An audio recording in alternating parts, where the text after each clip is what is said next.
Hey guys, Zen here, and today we're back with more Rainbow Six Siege, and of course, there is no shortage of those delicious news updates to dive into. We're rounding up, and we're gonna talk about what's happening around the gaming sphere, and even the future of this platform that you're enjoying this video on. Things are shaking up big time, and man, we're gonna talk about it. So guys, drop a like, and share this video around to your loved ones and the people you game with, and to make sure it gets to them without anyone peering in, get going with Surfshark VPN, and the sponsor of our video. So guys, Surfshark VPN is one of the best and highly rated VPNs out there, and it's because they take your safety and privacy extremely seriously. We all know the state of hackers and phishing attempts, and so if there's the possibility of a breach, Surfshark will alert you to any hacked websites, identity theft, or password leaks, and keep your data safe and secure. Now, one of the best features that literally anyone can enjoy is access to content that's not available in your area. If you're looking to catch up on your favorite show, and it's been blocked in your region, then by connecting to a different server using Surfshark VPN, you'll seamlessly unlock more and more content around the globe. Of course, everything you do is out of harm's reach with industry-leading encryption, and so you can surf the web without anyone else seeing what you're up to. So guys, hit the first link in the description to get an 83% discount and 3 months free when you use code ZENVPN. It's backed by a 30-day money-back guarantee, and so there's no worry to get started. Guys, click the link down below to learn more, and thank you to Surfshark VPN for supporting this video. And so guys, this one begins right here on the platform that hosts this video and more than likely every other video you've watched today, YouTube. They're about to make one of the biggest changes to the site that they've ever made, and it has the entire community divided. YouTube is preparing to remove the dislike button from every single video that's ever been uploaded to the platform and all future uploads moving forward. Now, the spark to this decision is cancel culture. If you've spent any time on really any social media site over the past 5 years or so, then you've probably experienced some form of cancel culture, which is basically when someone or some company does something bad, illegal, or just universally hated by others, and people go out of their way to cancel them. To cancel someone means different things on different platforms, but on YouTube, it usually means bombarding a video with dislikes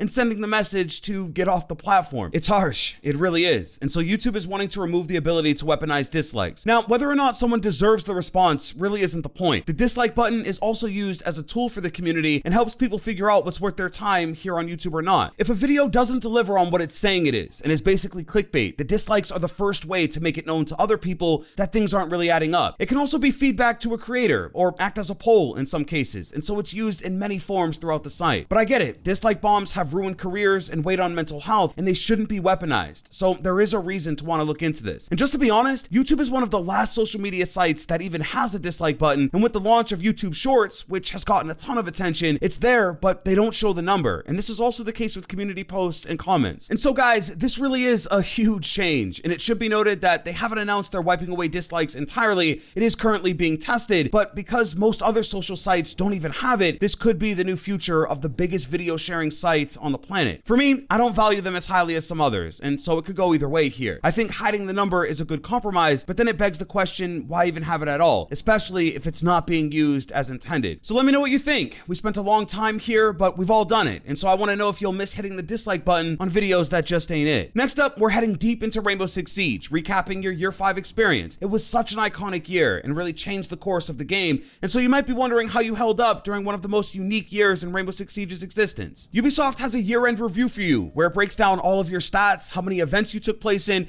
and even your best performing map, and they tie it all together in a video that you can enjoy forever. They dropped one for you to check out, and so let's do that. Yeah.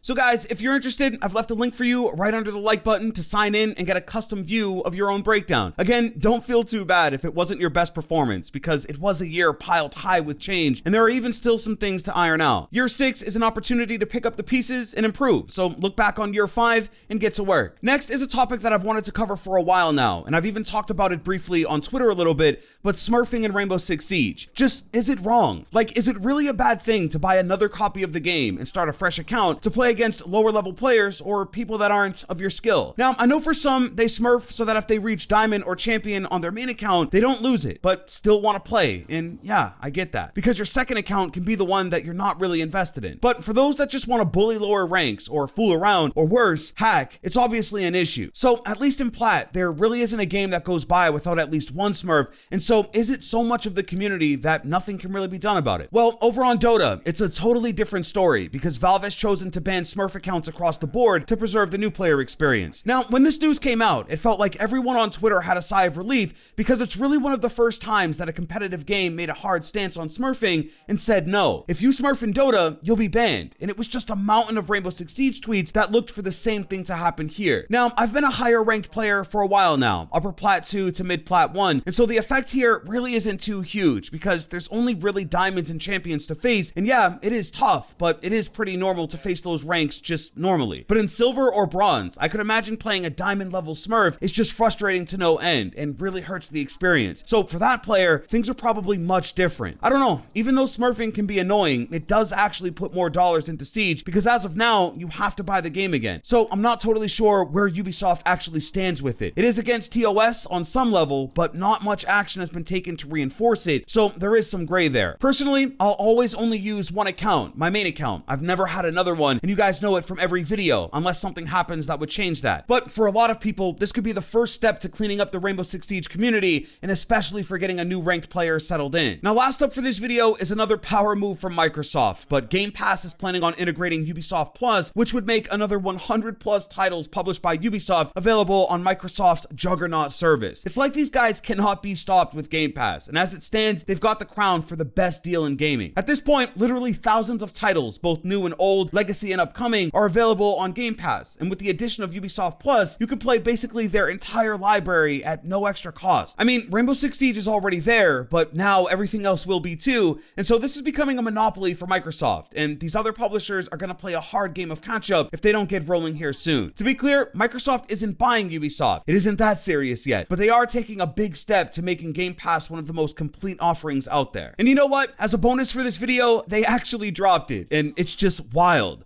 Roll it.